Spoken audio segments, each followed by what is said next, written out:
सहनावतु सहनौ भुनक्तु सह वीर्यं करवावहै तेजस्विनावधीतमस्तु मा विद्विषावहै। ओम शांति शांति शांति।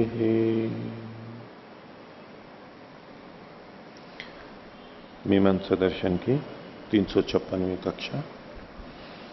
मीमांसा दर्शन के 9वें अध्याय का द्वितीय पाद हम देख रहे हैं और पिछली कक्षा में तीसरे अधिकरण तक देखा था। पिछले पाठ में से कुछ पूछना है तो पूछ सकते हैं। ओम आचार्य जी, पृष्ठ संख्या 2451। 51? हाँ जी। हाँ जी, इसमें जो एक ब्राह्मण का वाक्य आया है कि ऋक् सामो वाच मिथुनी संभवाव इति। हाँ। तो इस तरीके से जो ब्राह्मण ग्रंथों में कथन किया जाता है, तो इसी प्रकार से अन्य भी बहुत सारी कथा कहानियाँ जैसी मिलती हैं उसमें। तो उसमें एक प्रश्न उठता है कि क्या वो वास्तव में ऐसा था या नहीं है। लेकिन इसके बारे में तो हमें पता है कि ये तो ऐसा नहीं रहा होगा। लेकिन कुछ जैसे किसी राजा आदि से संबंध में जो कहानियाँ आदि उसमें मिलते हैं, तो उसमें लोग पूछते हैं कि मतलब ये ब्राह्मणों की कथाएं सत्य हैं या मिथ्या हैं। तो कुछ कुछ लोग इतिहास के रूप में भी उनको प्रस्तुत करते हैं। लेकिन जैसे ये कहानी केवल बनाई हुई है, इसी प्रकार से हम लोग में भी बहुत सारे बातों को समझाने के लिए कोई कहानी बना के समझा देते हैं। तो उसी प्रकार की कहानियाँ माना जाए या फिर कुछ तथ्यात्मक भी है उसमें?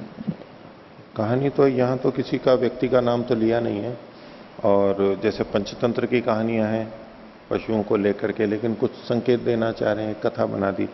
तो अब ऋक और साम आपस में तो कोई संवाद करते नहीं है, लेकिन फिर भी उनके संवाद के रूप में ये कथा कह दी गई है। मूल तात्पर्य इसका है कि 3 में एक साम होगा, 3 ऋचाओं में एक साम होगा। अब इसका मनुष्यों के साथ में स्त्री पुरुष संबंधों को लेकर के, विवाह संबंध को लेकर के जो संकेत इसमें से लिया जाएगा और उसके आधार पर कुछ निर्णय होगा, तो इसलिए इन्होंने युधिष्ठिर जी ने कुछ यहां पर लिखा भी है कि पीछे जो ऐतरेय ब्राह्मण में इस तात्पर्य वाला अर्थवाद रूप पाठ है। और वहां अंत में कहा गया है, अगले पृष्ठ पर इन्होंने 52वें पर लिखा है, तस्मात् एकस्य भव्यो जाया भवंती नैकस्यै बहव सहपतयः। तो वहां इसके बाद में ये निष्कर्ष भी, यानी मनुष्यों पर लगाते हुए भी ये कथन कर दिया कि इसलिए एक पुरुष की बहुत सारी पत्नियां हो सकती हैं। बहुत मतलब तो यहां 3 का कहा गया है, 3 पत्नियां हो सकती हैं। लेकिन न एकस्यै बहव सहपतयः, लेकिन एक स्त्री के एक साथ अनेक पति नहीं हो सकते। ये ऐसा होता है, ये इस तरह का वहां ये वचन मिल गया। तो इसलिए ये कह रहे हैं कि इसलिए एक पुरुष की बहुत सी पत्नियां होती हैं, एक स्त्री के बहुत पति एक साथ नहीं होते, अलग अलग तो हो सकते हैं। ये जो है ना एक साथ नहीं होते। ये सह शब्द जो लिखा है और हिंदी में भी इन्होंने लिखा है कि एक समय में एक ही होगा। मान लीजिए वो पति नहीं रहा तो दूसरा विवाह कर लिया उसने, अथवा उसको छोड़ दिया, दूसरा विवाह किया। पति छोड़ गया उसको, उसने दूसरा विवाह कर लिया। इस रूप में तो कई पति हो सकते हैं, लेकिन वैसे एक पति होता है। ये इस पंक्ति का अर्थ लिया। अब इसी पे इन्होंने ये विवेचना की है युधिष्ठिर जी ने, क्योंकि इनसे लिया जाता है, इनसे तात्पर्य फिर लिया जाता है कि इसमें भी कुछ हमारे को संकेत या उपदेश दिया जा रहा है, परोक्ष रूप से ये कहा जा रहा है, ऐसा मान करके कथन कर रहे हैं। एक पुरुष की एक साथ कई स्त्रियों का जो कथन किया गया है वह संतान के अभाव में अपवाद रूप है। इसको अपवाद मान करके कथन कर रहे हैं, सामान्य अवस्था में नहीं। क्योंकि इन्होंने लिखा एक पुरुष का एक स्त्री से विवाह ही वैदिक मर्यादा है। इस स्थिति में वैवाहिक प्रतिज्ञा मंत्र यथार्थ रूप से उपपन्नार्थक होते हैं। विवाह संस्कार में जो मंत्र बोले जाते हैं वो तभी उत्पन्न होते हैं जब एक पुरुष का एक स्त्री से विवाह हो, अर्थ की दृष्टि से वहां ये तब उपपन्न संगत होते हैं। लेकिन फिर भी यहां जो अनेक विवाह की बात है तो इसको इन्होंने अपवाद मान करके कहा है। उत्तर काल में इसका अपवाद स्वरूप समाप्त हो गया, वो सामान्य बन गया। अपवाद स्वरूप कभी होता है तो अपवाद छोड़ करके वो फिर सामान्य रूप से प्रचलन में आ गया। तो नैकस्य बहव सहपतय वाक्य के विषय में महाभारत के टीकाकार नीलकंठ ने लिखा है, श्रुत्यंतरे सह शब्दात पर्यायेण अनेक पतित्व प्रसंजनात् रागतः प्राप्तत्वाच्च तत् निषेधोपपत्ति ही। तो जब पुरुष के लिए कहा गया तो स्वभावतः, भले स्त्री के लिए ना कहा गया हो तो ये अर्थापत्ति से आ जाता है कि एक स्त्री भी अनेक पुरुषों से विवाह कर सकती है, अथवा राग से वो कर ले, अनेक पुरुषों के साथ उसके संबंध हो।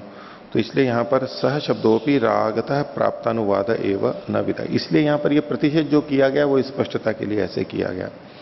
सह शब्द के निर्देश से कालांतर में अर्थात पति के मरने पर दूसरा पति हो सकता है, ये से तात्पर्य आ गया कि सह में निषेध किया जा रहा है। अर्थात नीलकंठ के मत में विधवा स्त्री का पुनर्विवाह अशास्त्रीय नहीं है, पुनर्विवाह हो सकता है। अब ये जो अपवाद है कुछ स्थितियों में, जैसे कि वर्तमान का हम देखें उदाहरण, अलग अलग देशों में संतानों का अलग अलग रहता है। कहीं कहते हैं कि भाई आप 3 से ज्यादा नहीं कर सकते, 2 से ज्यादा नहीं कर सकते, प्रतिबंध होते हैं उन पे, सुविधाएं कम कर देते हैं ना। जनसंख्या ज्यादा है तो ये एक नियम बना दिया। कुछ जगह जहां जनसंख्या कम हो रही है वहां अगर कोई संतान को बढ़ाता है तो उसको बहुत ज्यादा सुविधाएं दी जाती है। वो संख्या बढ़ाना चाहते हैं, उनको खान पान, रहना और वेतन सुविधा, बच्चे के पालन पोषण के लिए सरकार के द्वारा विशेष स्थिति दी जाती है। तो कहीं संख्या कम करना, कहीं बढ़ाना, जैसे ये है ऐसे ही विवाह का भी। अभी इसके लिए आप ईरान इराक का उदाहरण ले सकते हैं, जो पीछे कुछ दशक पहले बहुत लंबे समय तक युद्ध चला था इन दोनों का और बहुत पुरुष मारे गए थे। तो स्थिति है कि पुरुषों की संख्या वहां कम हो गई थी, महिलाएं ज्यादा थी और संख्या को युद्ध के कारण से उनको बढ़ाना भी था। संतानें चाहिए, युद्ध करने वाले चाहिए, जनसंख्या बढ़ानी है। तो इसलिए उन्होंने वहां पर इस तरह की स्वीकृतियां दी विशेष प्रकार से कि एक पुरुष का अनेक स्त्रियों से संबंध हो सके, क्योंकि स्त्रियां तो प्राय जीवित थी ही, वो तो मरी नहीं थी, तो लेकिन संतानोत्पत्ति तो करनी है। इसलिए ऐसे ऐसे प्रसंगानुसार कुछ अपवाद या विषय चलाए जाते हैं। और दूसरा पक्ष होता है जैसे कि विवाह हुआ अपने यहाँ जैसा प्रचलित था, भाई दूसरा विवाह, पहले विवाह से संतान नहीं हुई तो दूसरा विवाह, दूसरे से नहीं हुई तो तीसरा विवाह, ऐसा भी हमारे यहाँ ये एक कारण होते हुए गांव में भी और भी आज पहले था। पहले इतना प्रचलन नहीं था, पता नहीं लगता था कि ये संतान पुरुष के न्यूनता के कारण नहीं हो रही है या महिला की न्यूनता के कारण नहीं होती है, बस तो वो महिला पर ही दोष दिया जाता था। तो दूसरा विवाह कर लेते, तो उसी की छोटी बहन से या अन्य से दूसरा विवाह होता है संतान की चाह में। आजकल तो खैर पता लग जाता है तो उतनी बात नहीं होती या समाधान भी कुछ हो जाता है। तो स्थिति विशेष में ये अपवाद के रूप में किया जाता है। और खासतौर से जो बड़े होते हैं जैसे कि राजा इत्यादि, उनके लिए ये ज्यादा छूट रहती है, अधिकार भी रहता है उनके पास में, सामर्थ्य भी रहता है और उनको आगे की चिंता भी अधिक होती है।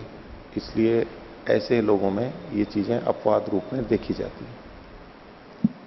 हाँ। तो जैसे ब्राह्मण आदि ग्रंथों में जो अर्थवाद भी दिए जाते हैं, जैसे यहाँ पर दिया है, हाँ। तो इनका भी मतलब कुछ न कुछ अर्थ होता है। संकेत ले सकते हैं कि आखिर क्यों उन्होंने ऐसा ही बना करके दिया, तो यही क्यों उदाहरण दिया इन्होंने, कुछ और भी तो दे सकते थे।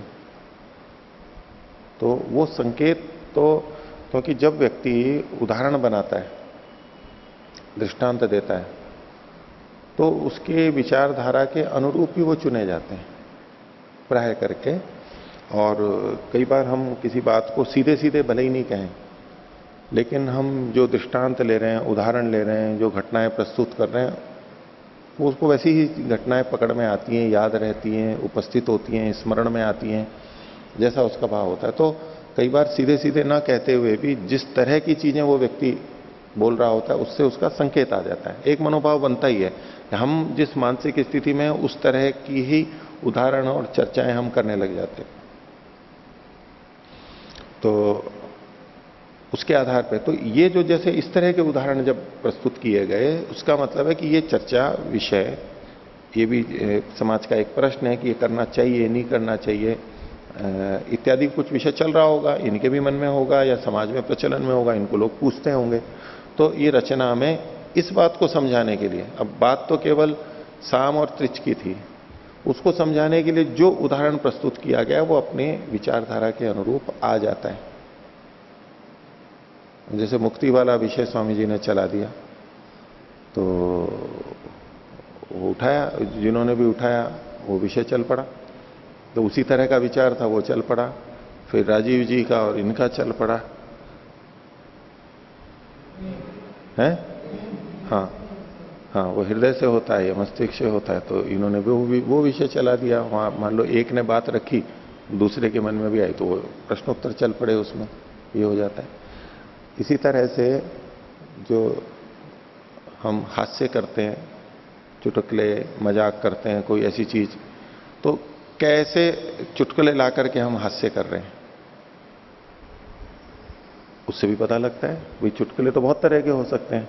अब कौन व्यक्ति कैसे चुटकुले, अब वो कहे कि नहीं मैं तो मजाक कर रहा था केवल, वैसे भी जो आपस में मजाक कर लेते हैं ना किसी चीज की, अब तरह तरह की मजाकें हो सकती हैं आपस में, तो वो मजाक भी कौन व्यक्ति किस तरह की मजाक कर रहा है, किस विषय को लेकर के मजाक कर रहा है, वो उसके मानसिक विचार को, किस तरह की विचारधारा है, अभी उसके क्या विचार चल रहे हैं, उसका क्या स्तर है, उसके आधार पे वो ये चीजें प्रस्तुत हो जाती हैं।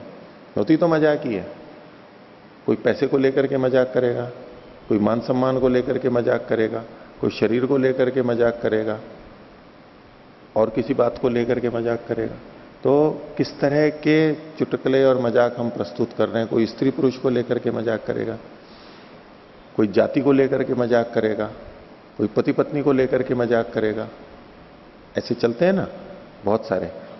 तो कैसी मानसिकता चल रही है उनकी, किस तरह के विषय, उनकी समस्याएं कहाँ हैं, किससे दो चार हैं।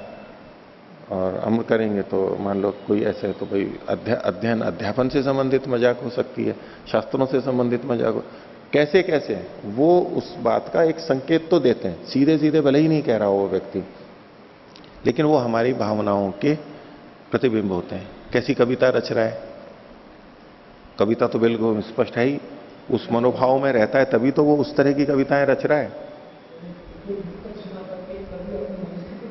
अपनी मन स्थिति बता देता है। बिल्कुल उसकी दृष्टि क्या है, उसका सिद्धांत क्या है, किस ओर उसका झुकाव है, वो संकेत सीधे शब्द में ना भी बोले लेकिन वो भाव तो अभिव्यक्त होते ही हैं।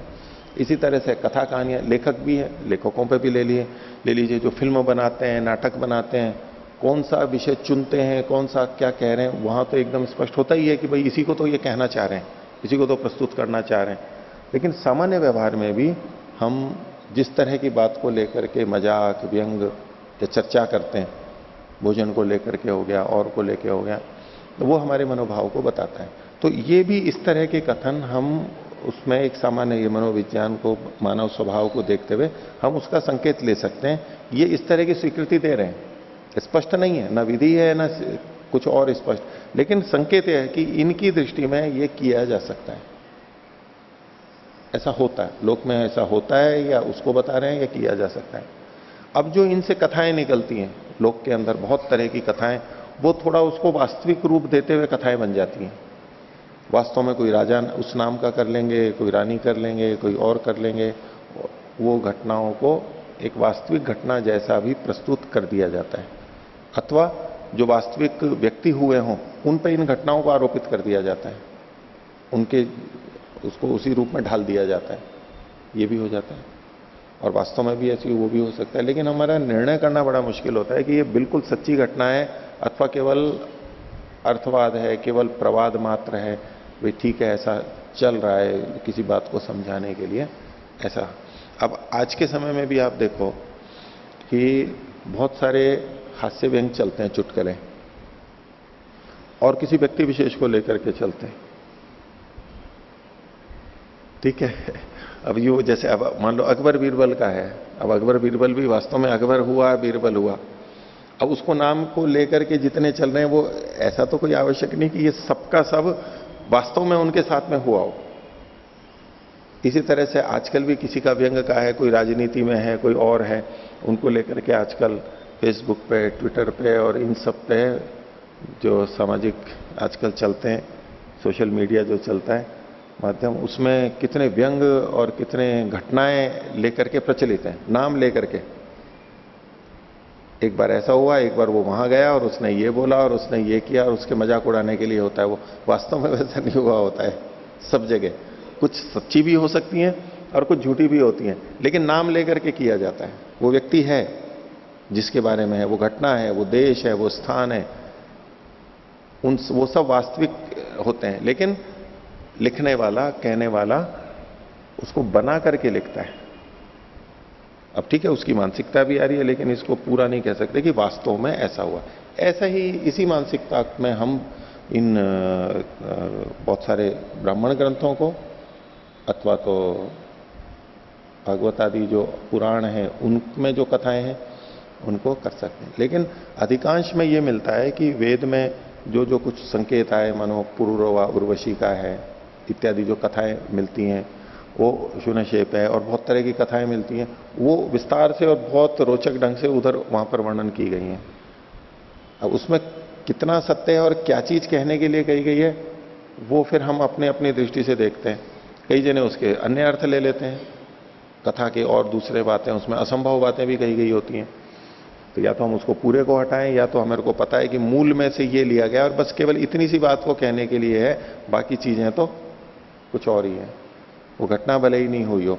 आज जो चुटकुला चल रहा है वो व्यक्ति, उस व्यक्ति की मूर्खता को बताने के लिए, बस ये मूर्ख है, ये जानता नहीं है, इतनी बात को कहने के लिए कोई भी चुटकुला बना दिया। तो उसका पूरे का सार क्या है? केवल इतना कि वो व्यक्ति, उसकी समझ कम है, उसकी जानकारी कम है, ऐसी मूर्खताएं करता है वो, इस तरह की। वैसी नहीं, वो नहीं, ऐसी उसकी बस योग्यता को कम बताने के लिए ये किया जाता है, इतना ही बस सार है उसका। ऐसे ही इन कथाओं में से भी हमें बस पकड़ना होगा। अगर पूरे पूरे को लेने लगेंगे तो बड़ा विचित्र हो जाएगा, फिर वो संगत नहीं हो पाता है। मैं ऐसा ही समझ में आता है मेरे को। तो एक कथा, हाँ हाँ हाँ हाँ, ये तो पंचतंत्र की बात हो गई। हाँ, हितोपदेश की, हाँ हितोपदेश का वचन है ये। हाँ, तो हितोपदेश पंचतंत्र की वजह से है वहां। अब यहां देखो, इन्होंने छल शब्द का प्रयोग किया, जो हमारे पीछे आया था ना, सर और छद्म, ये इसका छद्म है, मतलब स्पष्ट ना करते हुए परोक्ष रूप से उनको ज्ञान दिया जाता है। सीधे सीधे उपदेश नहीं, सीधे सीधे तो कहानी सुनाई जा रही है। वो भी रुचि से कहानी सुन रहे हैं, ये भी रुचि से कहानी सुना रहे हैं, लेकिन छुप करके वहां पर उनको कुछ उपदेश दिया जा रहा है। प्रयोजन उपदेश है, रुचि से। गल्प कहते हैं।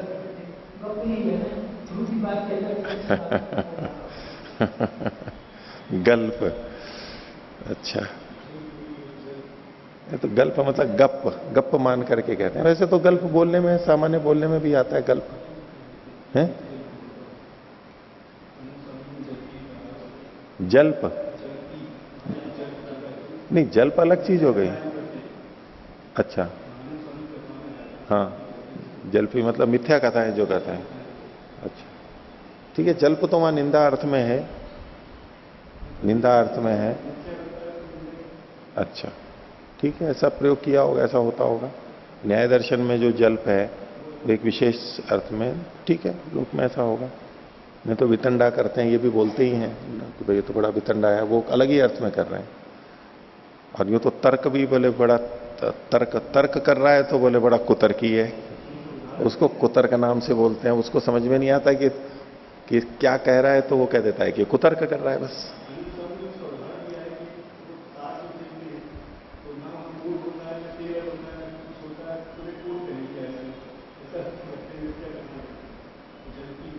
ताश खेलने में, माइक ले लो।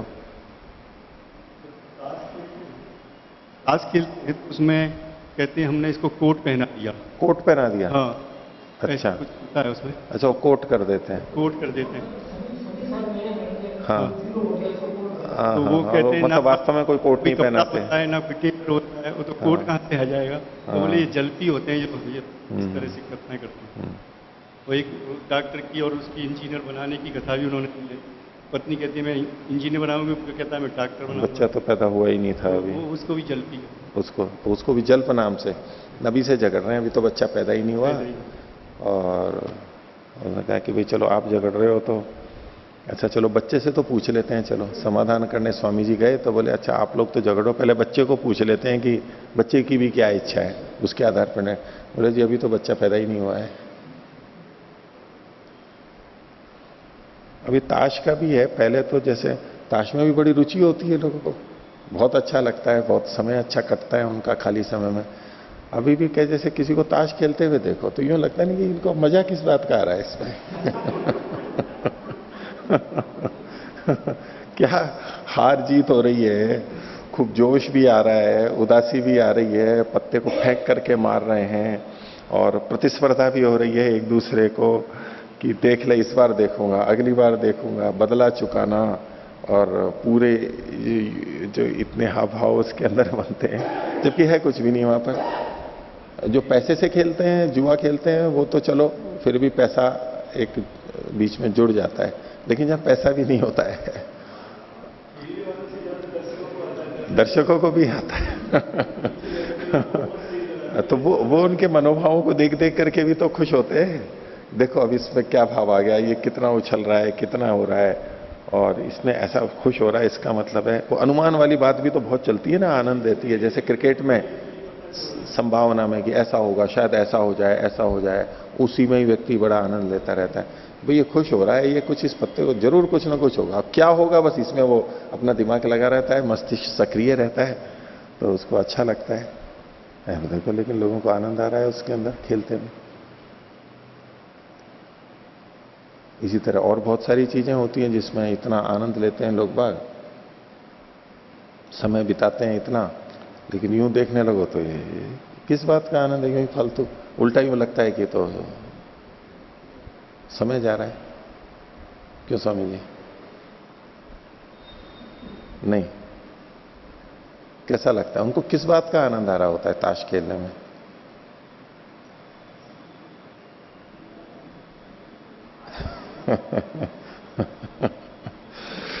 अच्छा, तो ठीक है, कथाओं को हम संकेत तो मान ही सकते हैं इन चीजों का, और बहुत सारे व्यवहार हमारे संकेत देते हैं, लेखन भी हमारा संकेत देता है, तो मान सकते हैं उसको उतना। लेकिन ऐसी विधि नहीं है कि भाई इसको लेकर के और कुछ विशेष सिद्धांत कि नहीं देखो वहां लिखा है तो ये हो सकता है या ऐसा ही होना चाहिए। वो फिर सारे शास्त्रों को देखा जाएगा और मूल विधि कहां पर की गई है। यही तो है कि मान लो इससे हम निकाल भी रहे हैं, ऐसा संकेत ले भी रहे हैं, वो परोक्ष अर्थ है, वो दुर्बल माना जाएगा। और एक प्रत्यक्ष हमारे को श्रुति मिल रही है, वाक्य मिल रहा है, तो उसकी प्रबलता है। जहां कभी हमारे को निर्णय करना होगा तो इसी तरह से बलाबल के आधार पर विचार कर सकते हैं, कुछ स्पष्टता हमारे को अधिक आएगी इसमें। हाँ ओ जी, दूसरा प्रश्न है 2452 पृष्ठ में। इसमें जो कहना चाह रहे, इसमें जो भाष्य में कहा है कि अगर साम प्रत्येक ऋचा के साथ में जुड़ता है तभी मतलब उस ऋचा को संस्कार कर सकता है। अगर सभी ऋचाओं के साथ में मतलब फैल करके जुड़ जाएगा, हाँ, तो प्रत्येक ऋचा को संस्कार नहीं कर पाएगा। हाँ, और उसमें ये भी बात कही गई है कि तीनों ऋचाएं मिल करके किसी अर्थ की स्तुति नहीं करती हैं, एक एक ऋचा अर्थ की स्तुति करती है। तो ये बात नहीं समझ में आ रही है कि तीनों मिलकर के एक अर्थ की स्तुति क्यों नहीं कर सकती। अलग अलग जहां जिन मंत्रों को ये उदाहरण रूप में ले रहे हैं, प्रत्येक मंत्र एक स्वतंत्र वाक्य है, तो स्वतंत्र वाक्य है तो अर्थ की पूर्णता हो गई, अर्थ पूरा हो गया। दूसरे मंत्र से उसे दूसरा अर्थ आ गया, दूसरा वाक्य है।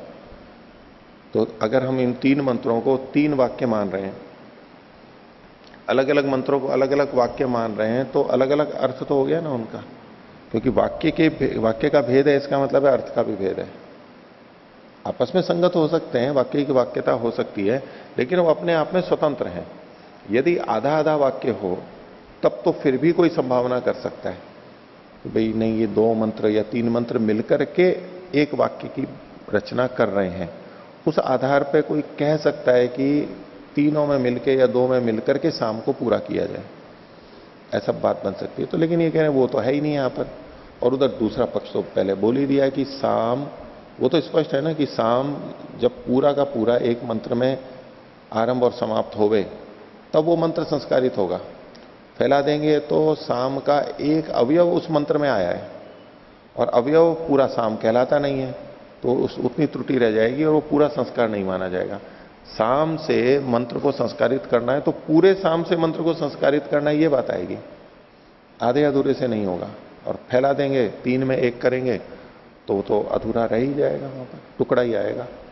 ऐसा ही इनका है कि तो जो मंत्रों का विभाग किया गया है, जैसे एक मंत्र पहली ऋचा दूसरी ऋचा, हाँ। तो उसका मतलब है कि पहली ऋचा का मतलब है कि वो पहला एक वाक्य है वो पूरा, हाँ। मतलब एक वाक्य को एक ऋचा, दूसरे वाक्य दूसरी ऋचा, इस तरीके से विभाग हाँ, ऐसा आपने जो पूछा, दूसरी बात जो पूछी थी, तो उसमें पहली ऋचा में एक वाक्य पूरा हो गया, दूसरी में दूसरा पूरा हो गया, तीसरे में तीसरा पूरा हो गया। अब चूंकि इन तीनों में तीन तीन पूरा हो रहा है, तो आपका जो कहना था कि तीनों मिलकर के किसी एक वाक्य को कह रहे हो, एक अर्थ को कह रहे हो, ऐसा भी नहीं है। ये जो बात रखी, इसका मतलब क्या है, वो तीनों मिलकर के एक भी वाक्य को नहीं कह रहे हो, एक भी अर्थ को नहीं कह रहे हो, ये तात्पर्य नहीं है। तीनों मिलकर के एक को नहीं कह रहे, यानी एक एक मंत्र एक एक को कह रहा है, तीनों मिलकर के तीन बात को कह रहे हैं, तीन अलग अलग बातों को स्वतंत्र रूप से कह रहे हैं, तो तीनों मिलकर के एक अर्थ को नहीं कह रहे, इसलिए एक साम पूरे में नहीं फैल सकता। मंत्र भले ही तीन है लेकिन अर्थ एक है, इस अर्थ के एकत्व के आधार पर एक में एक साम की कोई युक्ति लगाए, एक ऊहा करे कि चलो इस आधार पर मैं पूरे को करूंगा, बोले वो भी नहीं है। इस तरह उस आधार को खत्म कर रहे हैं, एक संभावना मान के कोई कर सकता है तो उसको हटा रहे हैं। मतलब तीन ऋचाएं हैं और ये मानिए कि किसी एक देवता की स्तुति कर रहे हैं, हाँ। परंतु उस देवता के भिन्न भिन्न गुणों की स्तुति करने के कारण से भिन्न भिन्न अर्थ वाले हो रहे हैं, या फिर अगर केवल शब्द शब्द चल रहे हैं विशेषण के रूप में, तब तो वो आपस में मिले हुए रहेंगे, क्रियापद एक ही है सबका मिला करके। लेकिन वो एक ने अगर स्तुति कर दी, वो पूरी हो गई अपने आप में, वह वाक्य पूरा हो गया, साकांक्ष नहीं है, वो निराकांक्ष है, निराकांक्ष है। बस इस दृष्टि से वो अलग अलग वाक्य हैं, भले ही उसी देवता के बारे में आगे और कहा जा रहा हो, लेकिन वो भिन्न गुणों को लेकर के कहा जा रहा है। लेकिन अगला मंत्र फिर अपने आप में निराकांक्ष है, तो एक एक वाक्य माना जाएगा।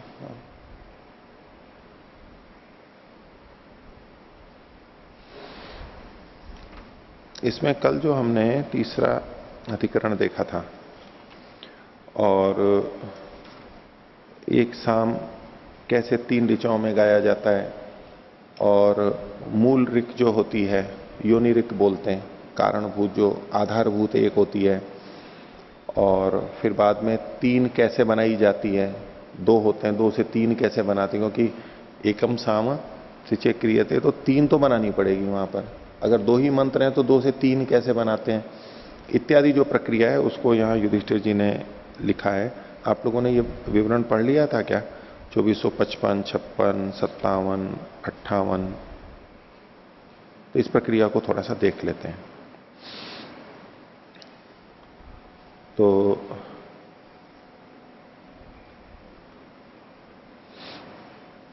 एकम साम त्रिचे क्रियते, ये आप देखिए 2455 पर, इसमें इन्होंने लिखा है दूसरे अनुच्छेद में, जहां प्रगाथों में दो ही ऋचाएं हैं, कभी तो तीन भी होती हैं, कहीं जहां दो हैं वहां उन दो का ही प्रग्रथन करके, प्रग्रथन विशेष नए सरे से उनको जोड़ करके तीन ऋचाएं बनाकर एकम साम त्रिचे क्रियते स्तोत्रियम, इसकी उपपत्ति होती है। कैसे होती है वो बता रहे हैं। इसमें पहले तो ये देख लीजिए कि सामवेद संहिता, इसको आप लोग थोड़ा देख लेना, इसका पूर्वार्चिक और उत्तरार्चिक, ठीक है। तो पूर्वार्चिक में योनि ऋक है, कारणभूत ऋचाएं हैं पहली वाली पूर्वार्चिक के अंदर, और उत्तरार्चिक में जहां पर आ रहे हैं तो वहां पर पहली ऋचा तो पूर्वार्चिक वाली होती है, पहली ऋचा पूर्वार्चिक वाली होती है। अभी हम यहां जो उदाहरण देखेंगे ना उसको भी इसमें घटा करके हम देख सकते हैं। और उत्तरार्चिक में उस पहली ऋचा यानी योनि ऋक के बाद में दूसरी भी मिल जाती है, तीसरी भी मिल सकती है, तीन भी मिल सकती हैं, नहीं तो दो मिलती हैं, दो मिलेंगी और फिर दो मिलेंगी, फिर एक योनि ऋक आ गई, फिर एक दूसरी ऋचा आ गई, तो वहां पर 2 ही मानी जाएंगी। फिर 2 से 3 कैसे बनाते हैं उसके उदाहरण यहां पर इन्होंने दिए हैं। तो सामवेद का जो पूर्वार्चिक और उत्तरार्चिक है वो इस आधार पर देखना चाहिए। प्रगाथ वगैरह का जो था इन्होंने लिखा भी है, स्वस्यादिति रीति छंदस प्रगाथेशु। तो उस छंद का प्रगाथ अगर अभिधेय होता है तो उसके आदि वाले को आदि के अनुसार वहां पर नामकरण किया जाता है। बृहति आदि छंद होते हैं तो बारहत आदि ये नाम होते हैं। अब देखिए फिर ये जो एकम साम त्रिचे क्रियते, तो इस दूसरे अनुच्छेद के नीचे 2 मंत्र दिए हुए हैं। तो इन्होंने क्या लिखा, रथंतर साम विषयक प्रगाथ 2 ऋचाएं ये यहां पर दी गई हैं। अभित्वा शुरु नो नुमो अदुग्धा इव धेनवा ईशानमस्य जगतः स्वरदृशम ईशानम इंद्र तस्तुषा। इसके आगे क्या लिखा है, संख्या 680, ये उत्तरार्चिक की संख्या है। यही मंत्र जू का तुम पूर्वार्चिक में आया है और उसकी संख्या है 233। 233 वहां अकेला मंत्र आया है। अब उत्तरार्चिक में 660वीं संख्या पर यह मंत्र जू का तू आया और उस 681 पर एक मंत्र और आया है। वो मंत्र क्या है, न त्वा अन्यो दिव्यो न पार्थिवो न जातो न जनिष्यते अश्वायंतो मघवन निंद्रवाजिनो गव्यंतस्त्वाम हवामहे। ठीक है। अब इसके अंदर रथंतर साम का तो गान करना है। अब साम है वो किसी ऋचा में होगा तो ऋचा का अपना कोई छंद होगा, तो उसके लिए देखें ना, देखो प्रथम मंत्र में बृहति छंद होने से 36 अक्षर होने चाहिए, ये बृहति पे गाया जाता है। लेकिन इसमें है कितने, 15 और 19, कुल 34 अक्षर हैं। पहले वाले में गणना करेंगे तो 15 और दूसरी वाली पंक्ति में 19 है, तो दो की कमी हो गई, 34 हो गए कुल मिला के, तो 2 की कमी है। और द्वितीय मंत्र जो है वो सतो बृहति छंद का होना चाहिए, उसमें 40 वर्ण होने चाहिए, लेकिन है कितने, दूसरे मंत्र की पहली पंक्ति में 19 और फिर दूसरे में 20, ऐसे 39। तो यहां पर एक की कमी है, उसको पूरा करना होगा। तो बोले ये जो न्यूनाक्षरों की व्यूह से पूर्ति हो जाती है, व्यूहन कर देते हैं, वहां पर और जोड़ देते हैं। कैसे जोड़ते हैं उसके लिए उदाहरण दे रहे हैं यहां पर कि प्रथम ऋचा के पूर्वार्ध में नो नुमो दुग्धा, अदुग्धा शब्द था, पूर्व रूप होकर के ये अवग्रह हमारे को दिखाई दे रहा है, लेकिन अब बोला नहीं जाएगा। अगर हमें एक वर्ण की पूर्ति करनी है और इसको विग्रह करके बोल देंगे नो नुमो अदुग्धा इव, एक वर्ण की पूर्ति हो जाएगी, एक ही की कमी थी वहां पर। तो नो नुमो अदुग्धा में लुप्त अकार का व्यूह कर दिया, उसको बोल दिया। और उत्तरार्ध में स्वर दृशम, स्वर दृशम देखिए, ईशानमस्य जगता स्वर दृशम, तो स्वर दृशम की जगह क्या कर दिया, सुवर दृशम, स में उकार जोड़ दिया, आगे वह तो जो का तू है सुवर दृशम, एक वर्ण यहां पर जोड़ दिया, तो ऊह कर ली। तो व्यूह करके 2 अक्षरों की न्यूनता पूर्ण होती है।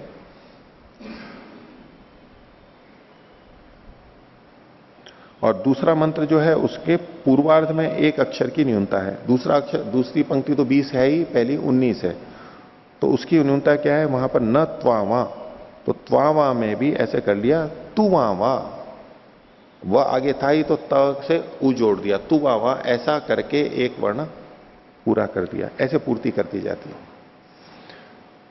जैसे कि हम गायत्री छंद में ले लें, जो प्रसिद्ध गायत्री मंत्र है, तत्सवितुर्वरेण्यम है, भर्गो देवस्य धीमहि धियो यो नः प्रचोदयात्। कहां कम है, तत्सवितुर्वरेण्यम, यहां एक कम है ना, 7 है इसमें, भर्गो देवस्य धीमहि 8, धियो यो नः प्रचोदयात् 8। तो इसकी पूर्ति, जैसे इसको गायत्री छंद बनाना होता है तो इसको पूर्ति की जाती है। तो वरेण्यम की जगह वरेण्यम बोला जाता है। वरेण्यम नकार है और आगे यकार है, तो समान का ण में ई जोड़ देते हैं, वरेण्यम। अच्छा, कई जने गायत्री मंत्र को बोलते हैं तत्सवितुर्वरेण्यम, ऐसा बोलते हैं, तो हम सुन करके क्या कहते हैं, इनको उच्चारण ठीक नहीं आता है, वरेण्यम बोलना चाहिए, वरेण्यम बोल रहे हैं ये, तो ये तो उच्चारण भी ठीक नहीं कर रहे हैं, उनको गलत आता है।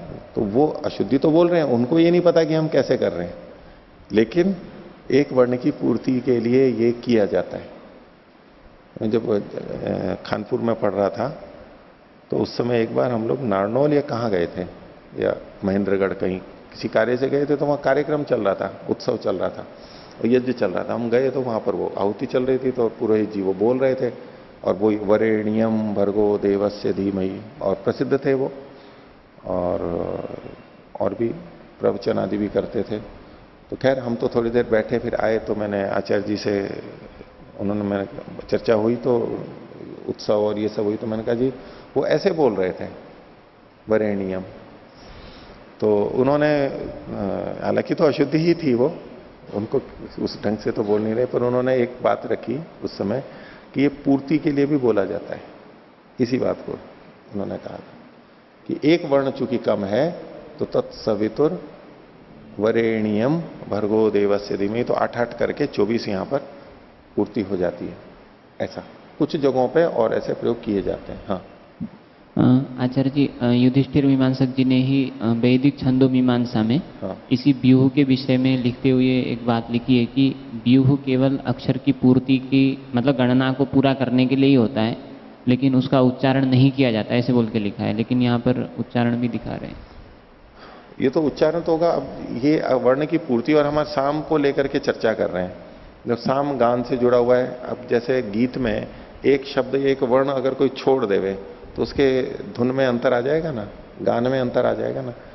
तो हो सकता है इस तरह से हो कि भाई केवल उसकी पूर्ति है और गान में नहीं आएगा, लेकिन अब ये तो इस तरह यहां तो जैसा लिखा है, इसमें कोई स्पष्ट नहीं किया इन्होंने, स्पष्ट वहां हो सकता है ऐसा आया हो कि भाई बोलना नहीं चाहिए, फिर भी बोलना तो शुद्ध ही चाहिए जैसा मूल में है, ऐसा ठीक है। लेकिन छंद है, वर्ण है, तो आखिर बोले तो जाएंगे ही ना, बोलना तो चाहिए। वो कुछ आधार होगा उनका, वो इसलिए उन्होंने कहा होगा कि भाई ऐसा फिर भी नहीं करना चाहिए। फिर प्रयोजन क्या होगा इसका, बढ़ाने का प्रयोजन क्या हुआ। जैसे सामगान में जो हम साथ साथ में वर्ण जोड़ देते हैं, हाउ हाई आदि, वो सब बोले जाते हैं, वो करते हैं, उसमें धुन ऊंचा नीचा बोलते हैं, वो सारा का सारा बढ़ा करके जो करते हैं, प्रगाथ आदि करते हैं। तो ये जो दो वर्ण है, हाँ, जब हम नहीं बोलेंगे तो स्वर कट जाएगा। हाँ, एक अक्षर अगर स्वर को नहीं बोलेंगे, हाँ, वो जो गाते हैं तो उसमें एक अक्षर की कमी हो जाएगी। हाँ, बोलना पड़ेगा। हाँ, सामान्यतः बोलना ही चाहिए, वही बात है। उसी पे उन्होंने टिप्पणी लिखी है कि नहीं बोलना चाहिए ऐसा। जैसे भजन या गीत होता है, गाते गाते किसी को वहां शब्द कुछ और था और वहां उसकी जगह दूसरा आ गया, 2 वर्ण का था उसकी जगह 3 का ध्यान रह गया, 3 का था तो उसने 2 का बोल दिया, तो अंतर पड़ जाता है ना गाने में। श्लोक गाते हैं हम, वहां पर कहीं एक उपसर्ग हो, कोई उसको ने हटा दिया, दूसरा शब्द बोल दिया उसी का पर्यायवाची, तो एकदम धुन में अंतर आ जाता है ना, जोड़ तोड़ करना पड़ता है वहां पर, तो वो ठीक नहीं रहता है। तो ये 2 मंत्र हैं, ये ऊपर जो हमने देखे, तो उत्तरार्चिक में 660 और 680 और 681 की संख्या पे है, और पूर्वार्चिक में केवल पहला वाला मंत्र है 233 में, दूसरा मंत्र पूर्वार्चिक में नहीं है। अब इसके ऊपर हमने ये मान लो वर्णों को कर भी दिया। अब एकम सामत्रिचे क्रियते हैं, अब इसमें से इसके 3 मंत्र बनाने हैं, तो 2 ही, इसके 3 बनाने हैं। तो कैसे करते हैं देखो, इन 2 ऋचाओं की 3 ऋचाएं इस प्रकार बनाते हैं। तो पहला मंत्र पहली संख्या पे जू का तू आ गया, इसमें कुछ भी अंतर नहीं किया। अब दूसरा मंत्र जब लिया तो पहले मंत्र का जो चौथा चरण है, ईशानम इंद्र तस्थुषः, उसको यहां पर पहले ले लिया है दूसरे मंत्र में, और उसकी 2 बार आवृत्ति की है, ईशानम इंद्र तस्थुषः, ईशानम इंद्र तस्थुषः। पहली पंक्ति बन गई। अब ये जो दूसरी पंक्ति है दूसरे मंत्र की, ये ऊपर जो 2 मंत्र दिए गए हैं उसमें दूसरे मंत्र की पहली पंक्ति जू की तो दे दी गई, उसमें कोई परिवर्तन नहीं है। न त्वा वा अन्यो दिव्यो न पार्थिवो न जातो न जनिष्यते, 2 मंत्र बन गए। अब तीसरा मंत्र बनाना है, तो न जातो न जनिष्यते, ये जो ऊपर दूसरे मंत्र के का दूसरा भाग है, अथवा यहां जब हम दूसरा मंत्र जो बनाया 3 बना रहे हैं, वहां दूसरे मंत्र के अंत में न जातो न जनिष्यते, इसकी आवृत्ति ले ली। न जातो न जनिष्यते, न जातो न जनिष्यते, हो गया, एक पंक्ति पूरी हो गई। और अब जो ऊपर दूसरा मंत्र था उसकी दूसरी पंक्ति को जू का तो यहां पर दे दिया, अश्वायंतो मघवन इंद्रवाजिनो गव्यंतस्त्वा हवामहे। अब ऐसे इसको जोड़ के उन्हीं में से करके 2 से 3 बना दिए और इसमें बस गान कर दिया। हाँ जी, इसमें जी दूसरा वाला तो जी पहले से ही था, तो हमको तो सिर्फ तीसरा एक ही बनाना था, 2 क्यों बनाए? नहीं भाई, 2 मंत्र तो थे, अब एक नया बनाए, तो एक नए में पहले मंत्र से भी कुछ ले लिया और दूसरे मंत्र से भी कुछ ले लिया, तो इसलिए वो मिश्रित हो गया दूसरा मंत्र। और फिर तीसरा मंत्र है तो उसमें भी कुछ ना कुछ अंतर तो करना पड़ेगा। भाई जो प्रचलित है वो इन्होंने लिखा हुआ है। 2 से 3 कैसे किया इन्होंने? यही तो इन्होंने ऊपर लिखा है ना कि प्रग्रथन करके, तोड़ मरोड़ कर, ऊपर जो लिखा है हिंदी में प्रग्रथन मतलब गूंथ करके, प्रग्रथन मैंने गूंथना है, जैसे चोटी को गूंथते हैं या रस्सी को गूंथते हैं, ऐसे उसमें गूंथ देते हैं, एक उसका वो, इसका इधर और उसका इधर करके गूंथ करके ये 2 से जगह 3 बना दिए इन्होंने। दूसरा इसमें हमने पीछे पाठ में आया था प्रस्ताव, उसमें 8 का कहा था, अष्टाक्षरेण प्रथमायाम ऋचि प्रस्तौति, ये 53वें पृष्ठ पर 18वें सूत्र में जो लिखा था, अष्टाक्षरेण प्रथमायाम ऋचि प्रस्तौति। अब इसके उस प्रस्ताव को देखो तो पहला वाली क्या है, अभित्वा शूर नो नुमो, ये 8 अक्षर है, ये प्रस्ताव इसमें जाएगा। अभित्वा शूर नो नुमो, ये 8 हो गया, ठीक है।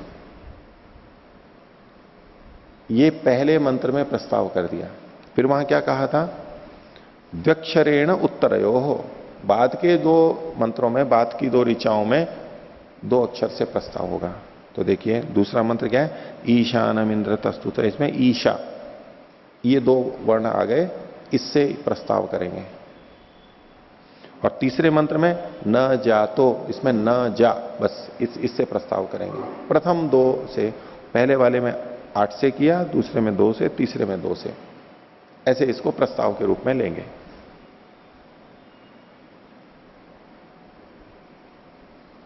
ठीक है, तो ये एक उदाहरण हमारा हो गया, ये रथंतर साम विषयक प्रगात था। अब नीचे दूसरा उदाहरण ले रहे हैं, बृहत साम विषयक प्रगात, इसमें भी 2 ऋचाएं हैं। तो त्वामिति हवामहे सातौ वाजस्य कारवः त्वा वृत्रेश्विन्द्र सत्पतिम नरस्त्वा काष्ठा स्वरवता। इसमें संख्या लिखी हुई है 809, ये उत्तरार्चिक की संख्या है। यही मंत्र पूर्वार्चिक में 234वीं संख्या पे आया। अब ऊपर वाला जो हम देख रहे थे अभित्वा शूर नो नुमो, उसकी संख्या क्या थी, 233। तो पूर्वार्चिक में अभित्वा शूर नो नुमो से अगला ही है त्वामिति हवामहे, और ये दोनों योनिरिक थी। और उत्तरार्चिक में आकर के इन्होंने अभित्वा के आगे नत्वामा एक नया मंत्र दिया और त्वामिद्धि के बाद में भी एक नया मंत्र दिया, जो कि अगले पृष्ठ पर लिखा हुआ है, सत्वम नश्चित्र वज्रहस्त धृष्णु या महस्तवानो अत्रिवा गामश्वम रथ्यमिंद्र संकिर सत्रावाजम न जिज्ञुषे। ये 810वें पे है, यानी 809 और 810 ये दोनों एक साथ आ गए। तो योनिरिक से वहां 2 मंत्र लिए, वहां एक के बाद में फिर कोई मंत्र बोला, फिर दूसरे योनिरिक आ गई, फिर दूसरा मंत्र बोला, ये उत्तरार्चिक के हो गए। और इसमें जो संख्या है, प्रथम पंक्ति में 15 है और दूसरी पंक्ति में 16 है, त्वामिति हवामहे में। तो 32 होनी चाहिए, नहीं 34 होनी चाहिए, 36 नहीं, बृहति है ना ये, 36, हाँ ये 36 होनी चाहिए, ठीक है, ये 36 होनी चाहिए, लेकिन ये है 31 ही। अब इसमें 5 को जोड़ना पड़ेगा। दूसरा वाला जो है सत्वम नश्चित्र, इसमें 20 और 18 है, पहले में 20 दूसरे में 18, तो ये 38 हुआ। इसको 40 होना चाहिए, यानी 2 इसमें जोड़ना होगा, 2 ऊह करना पड़ेगा। अच्छा, इसके अंदर हाँ, अब इसको देखिए प्रकथन करके 3 कैसे बना रहे हैं, वैसी की वैसी प्रक्रिया है। तो प्रथम मंत्र जू का तू आ गया, त्वामिद्धि वाला मंत्र जू का तू है। अब इसके चौथे चरण को देखिए, नरस्त्वा काष्ठा स्वरवतः। इसको दूसरे मंत्र के प्रारंभ में ले लिया, नरस्त्वा काष्ठा स्वरवतो, और इसी की फिर से आवृत्ति कर दी, नरस्त्वा काष्ठा स्वरवतः। ये एक पंक्ति बन गई दूसरे मंत्र की। और दूसरे मंत्र की दूसरी पंक्ति कहां से लाएंगे? तो ऊपर जो दूसरा मंत्र था उसकी प्रथम पंक्ति को जू का तो लिख दिया, सत्वम नश्चित्र वज्रहस्त धृष्णु या महस्तवानो अद्रिव, जू का तो लिख दिया बस। अब तीसरा मंत्र बनाना है, तो अभी जो दूसरा मंत्र बनाया था उसका अंतिम भाग था महस्तवानो अद्रिव, इसको यहां पर ले लिया, महस्तवानो अद्रिवो, महस्तवानो अद्रिवा, आवृत्ति कर दी। और ऊपर के दूसरे मंत्र की दूसरी पंक्ति को यहां पर तीसरे मंत्र की अंतिम पंक्ति में ले लिया, गाम अश्वम रत्यमिंद्र संकिर सत्रावाजम न जिज्ञुषे, ये जू का तू आ गया। और इसमें प्रस्ताव को उसी तरह देखेंगे, त्वामिद्धि हवामहे,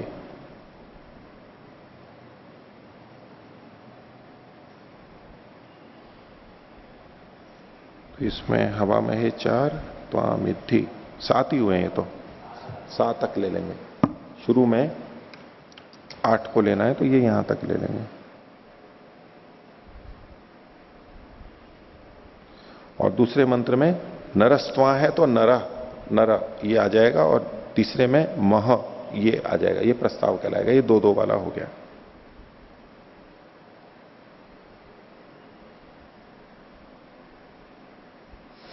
अब इसमें देखिए एक और प्रक्रिया ये करते हैं कि 2 अक्षर से करेंगे, लेकिन उसको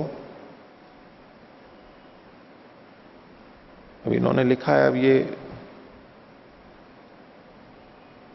किस तरह से है थोड़ा स्पष्ट नहीं है। नीचे देखिए, द्व्यक्षरेण उत्तरयो ऋचो हो, तो ईशानमस्य जगता न जातो न जनिष्यते, इन 2 ऋचाओं के ईशा वा न जीवा, इन द्व्यक्षरों से प्रस्ताव भाग का गान करे। अब ये जो ईशा वा है और न जीवा है, ये हमारे को यहां पर मिल नहीं रहा है वैसा। यहां ईशानम इंद्र है, अब यहां ईशा वा एक साथ में जोड़ दिया है, क्यों? और न जीवा यहां पर है न जातो, तो न जा था, लेकिन यहां न जीवो करके कुछ छपने में या तो हो गया। बृहति के अंदर कह रहे हैं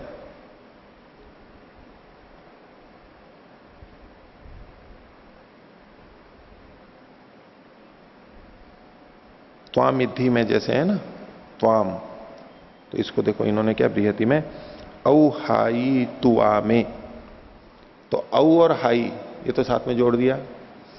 और त्वाम था तो त्वाम में तुआम तुआमे ऐसा कर दिया। त्वाम में त में ऊ ले आए, आगे वह था, तू वा और में कर लिया यहां पर, त्वाम इसमें तुआ में।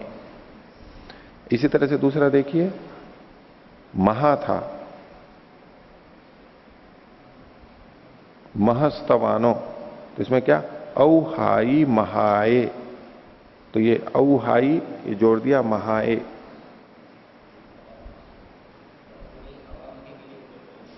हैं हवा महे के, बृहति में औहावी तो त्वामिद्धि, त्वाम इद्धि तो नहीं आया। इस प्रकार द्व्यक्षर से प्रस्ताव भाग का गान करे। हवा महे, हवा महे नहीं है ये जो है ना, ये प्रस्ताव का द्व्यक्षर से प्रस्ताव वाली बात है।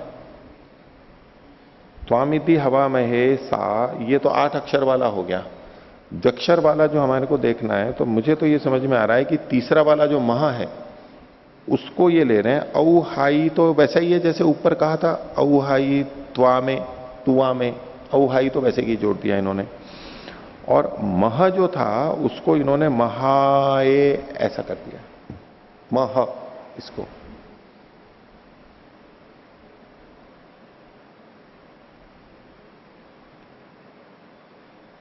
नीचे इन्होंने लिखा भी है, देखो, रथंतर की द्वितीय ऋग के 2 अक्षर ईशा और तृतीय ऋग के न जा हैं। सायण ने गान रूप का निर्देश किया है। बृहति की द्वितीय ऋग के 2 अक्षर त्वावरी, त्वावरी, त्वावरी हैं, त्वामृत्रेषु, अच्छा यहां लिया इन्होंने त्वावृ,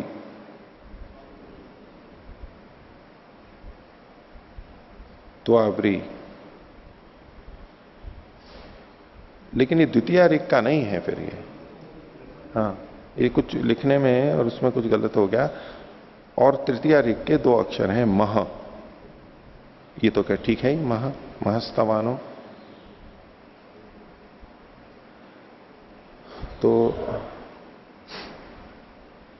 अब इसमें देखिए आगे अगले पृष्ठ पर इन्होंने प्रसंगवशात ये भी लिख दिया है 57वें में कि इसमें भी ये जो प्रकृथन करते हैं कुछ अलग अलग तरीके भी होते हैं। अब इसमें अभित्वा वाला देखिए, रथंतर ककुभ, ककुभ कैसे बनाते हैं ये, तो अभित्वा शूर नो नुमो अदुग्धा इव धेनव ईशानमस्य जगत स्वरदृशम ईशानम इंद्र तस्तुष, ये तो जुकत हो गया। अब दूसरे में क्या, ईशानम इंद्र तस्तुष, एक ही बार का, इसकी आवृत्ति नहीं की है, वहां पर आवृत्ति की गई थी। और फिर न त्वामा अन्यो, ये पंक्ति जुकती हो गई, न जातो न जनिष्यते। अब तीसरे मंत्र में केवल एक बार कहा न जातो न जनिष्यते, 2 बार नहीं कहा, ये अंतर है इसमें। ऐसा ही बृहत साम के ककुत में भी किया है, नरस्वा काष्ठा स्वरवता और महस्तवानो अद्रिवह, केवल ये एक एक बार यहां पर प्रस्तुत किया है इन्होंने।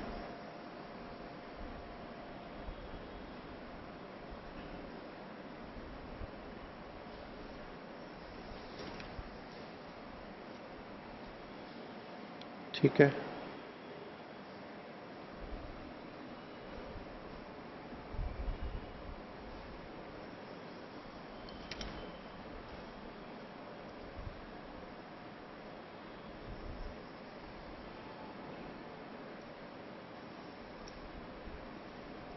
इसमें जो ऊह की जाती है ना, एक तो शब्दोह या पदोह होती है, पद में ऊह करते हैं, वर्ण में, शब्द में यानी तो वर्ण में भी ऊह कर देते हैं वर्ण की, और पद की भी ऊह कर देते हैं, ये तो हो गया।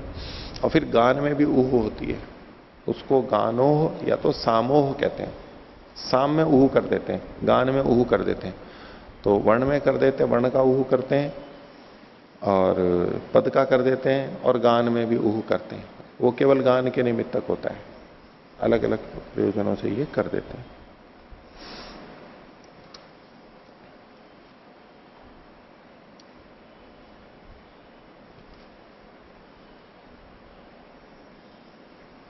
ठीक है, आगे का देखते हैं। तो पृष्ठ संख्या 2460, अधिकरण संख्या 4। पीछे जो इन्होंने चर्चा की उसी से आगे का एक और विषय उठा रहे हैं। शीर्षक है समान छंदस कासु एव तिस्त्रिषु ऋक्षु गानाधिकरणम। पीछे ये आ गया था कि 3 ऋचाओं में गान करना है और प्रत्येक में अलग अलग साम का गान करना है। लेकिन ये जो 3 ऋचाएं हैं ये समान छंद वाली होनी चाहिए या असमान छंद वाली भी हो सकती है। जो साम गान किया जा रहा है वो तो एक ही है, कौन सा साम है, रतंतर साम है, बृहत साम है, और ऋचाएं हैं 3। अब ये जो ऋचाएं हैं ये समान होनी चाहिए या भिन्न भिन्न छंदों वाली भी हो सकती हैं ये। तो उसमें इनका उत्तर है, सिद्धांत पक्ष है कि समान छंदस कासु एव तिस्त्रिषु ऋक्षु, समान छंद वाली होनी चाहिए तीनों, उसमें गान का अधिकरण है। भाष्य अस्ति ज्योतिष्टोम, ज्योतिष्टोम ने स्वर्ग कामो यजेता इति तत्र तत् समामनायते। अब इस प्रसंग में ये वचन है तस्माद एकम साम त्रिचे क्रियते स्तोत्रियम, पीछे भी इसी पे हम चर्चा कर रहे थे। तो तत्र तत् समधिगतम, इसमें ये तो ज्ञात हो गया, निर्णय हो गया, प्रत्यऋचम परिसमाप्तम गेयमिति, प्रत्येक ऋचा में गान को समाप्त करना चाहिए। इदम अन्य सांशयिकम, अब ये नया संशय यहां पर हो रहा है, क्या, समासु विषमासु वा गेयम उत समासु एव इति। ये जो गान है सम में ही होना चाहिए, तीनों सम छंद वाली, या तो विषम में भी हो सकता है, अलग अलग छंदों वाली। तो सिन्हा किम तावत न प्रतिभाति, क्या पता लगता है हमें, क्या दिखाई देता है। पूर्व पक्षी कहता है नियामक से शास्त्र से अभावात अनियम इति, इसमें कोई नियामक शास्त्र यानी वचन तो है नहीं कि समान छंद वाली होनी चाहिए, तो कुछ नहीं कहा गया है तो अनियम माना जाएगा, तो भिन्न भिन्न छंद वाली हो सकती हैं। एवं प्राप्ते ब्रूमा, इस पर सिद्धांति कहता है तदभ्यास समासु स्यात्, ये जो अभ्यास होगा साम का तीन में तीन आवृत्ति होगी, ये समान में ही होवे। समासु एवं गेयम न नाना छंदस कासु इति, भिन्न भिन्न छंद वालियों में नहीं। किम एवं भविष्यति, इससे होगा क्या? बोले गीते हे संशर विश्लेषो न भविष्यत, ये विश्लेषो करना है इसको, आई लिखा हुआ है। तो गीति का संशर और विश्लेष नहीं होगा। संशर का मतलब है क्षीण होना, कुछ छूट जाना, और विश्लेष का मतलब है उसमें कुछ जुड़ जाना। तो संशर और विश्लेष नहीं होगा, जैसा है वैसा का वैसा पूरा पूरा होगा, ठीक तरह से होगा। तो खोल रहे हैं इसी को, यदि न्यून छंदस्का ऋचय उपादास्महे गीतिम संश्रेणीयाम, अगर न्यून छंद वाली यानी कम वर्णों वाली ऋचा ले ली है तो वहां पर गीति को हमें क्षीण करना पड़ेगा, छोटा करना पड़ेगा। अथा अधिक छंदस का तो गीतिम विलेशयाम, अगर बड़े छंद वाली ऋचा ले ली है तो गीति को हमारे को विलेश करना होगा, उसको बढ़ाना पड़ेगा, लंबा खींचना पड़ेगा।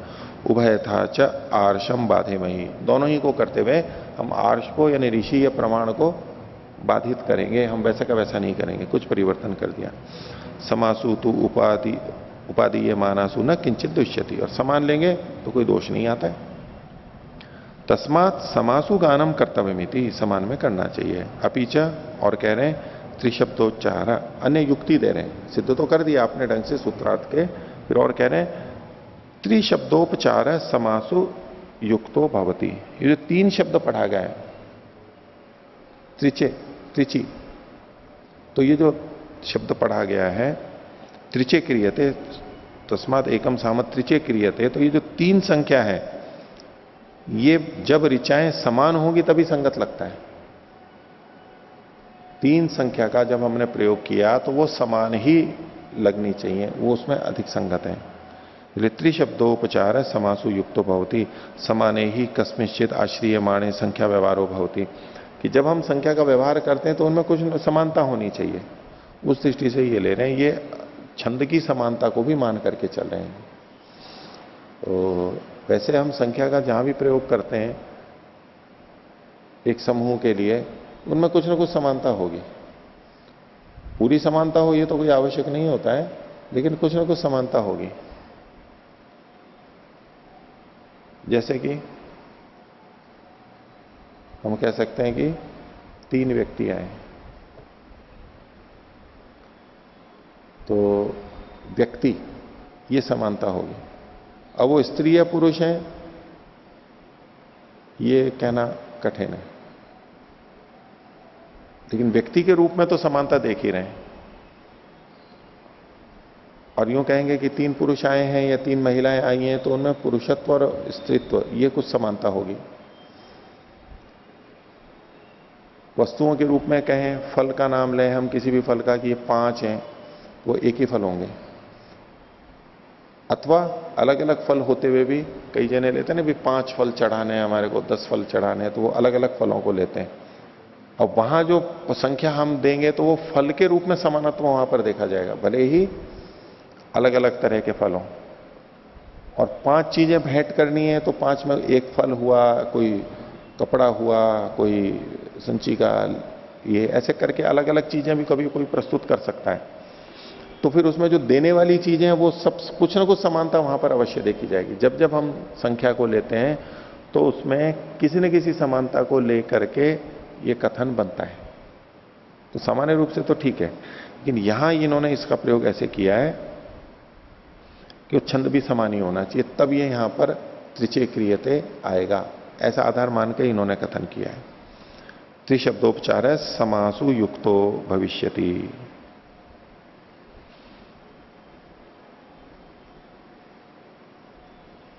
समान ही कस्मिश्चित आश्रीयमाणे संख्या व्यवहारो भवति। और पुष्टि के लिए कह रहे हैं लिंग दर्शनाच्च, 22वां सूत्र सिद्धांति का यह है। लिंगम खल्वपि अस्मिन् अर्थे पश्यामः, ये भी संकेत मिल रहा है क्या? ये विपरीत अल्प विराम में लेना चाहिए, गहरे अक्षरों में वचन है स्थाल्याम सक्त्ववधीयत इत्याहु यत बृहत गायत्रीषु क्रियते। इसको बंद कर लीजिए यहां पर। बोले जो बृहत, बृहत तो ये साम हो गया, गायत्री ये छंद हो गया। यत बृहत गायत्रीषु क्रियते, जो बृहत है ये गायत्री में किया जाता है, वो कैसा है इसको एक उदाहरण देकर के समझाएं। तो बृहद जो होता है वो 32 का होता है और गायत्री है 24 की है, ये दोनों है 36 का। बृहद का पीछे, हाँ 36 का कहा इन्होंने, हाँ तो 36 हो गया ये।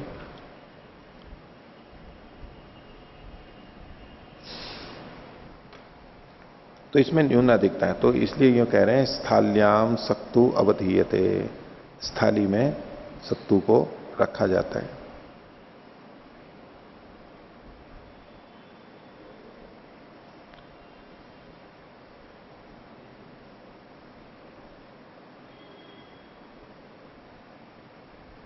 तो स्थाली तो हो गई ऋक की तरह से और सक्तु हो गया साम या गान की तरह से।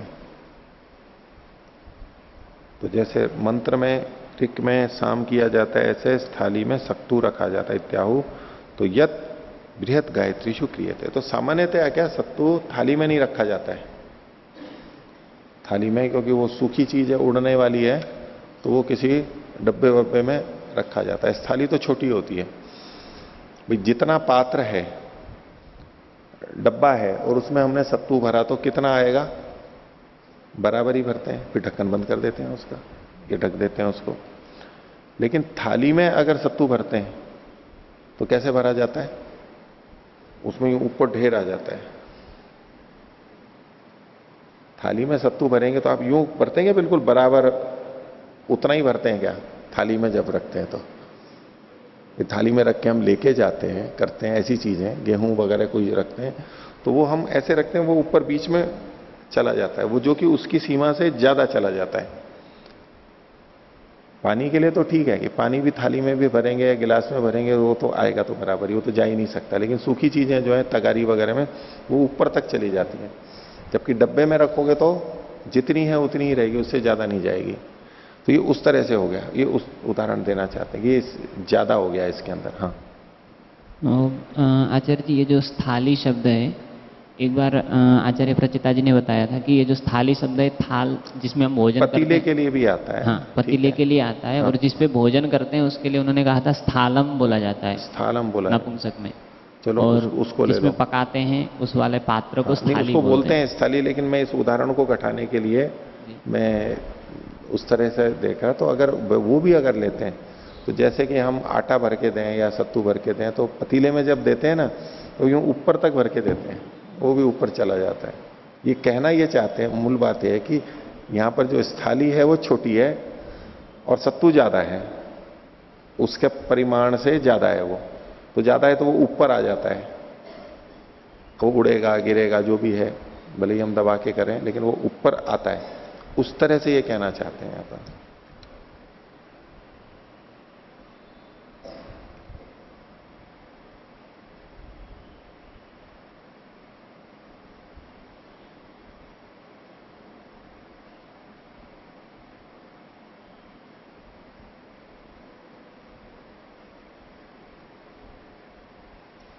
अब हिंदी में थाली और थाल दोनों ही चलते हैं वैसे तो, थाली और थाल, बड़े वाले को थाल बोल देते हैं, खाने वाली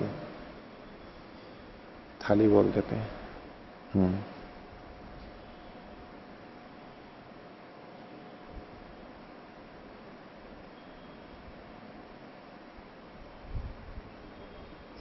इसमें जो है ना स्थाल्याम सक्तु अवधीयते, यहां पर पाठभेद भी मिलता है, सक्थि अवधीयते, सक्थ्य अवधीयते, ये पाठभेद मिलता है। पूना वाला जो है आनंद आश्रम वाला, उसमें ये सक्थि अवधीयते, स्थाल्याम सक्ति। तो सक्ति का मतलब तो यहां पर वो सक्थ्य अस्थि होती है, जंघा वाली जो अस्थि होती है उसको ले लेंगे, हड्डी ले लेंगे।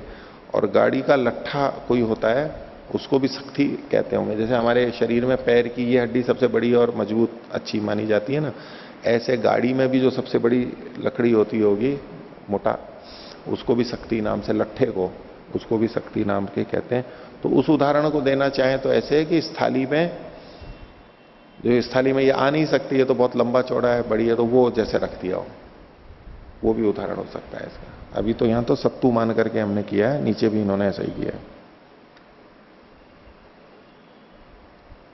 आगे पांचवा अधिकरण, उत्तरा शब्देन उत्तरा ग्रंथ पठितानाम एवं ऋचाम उपादानाधिकरणम।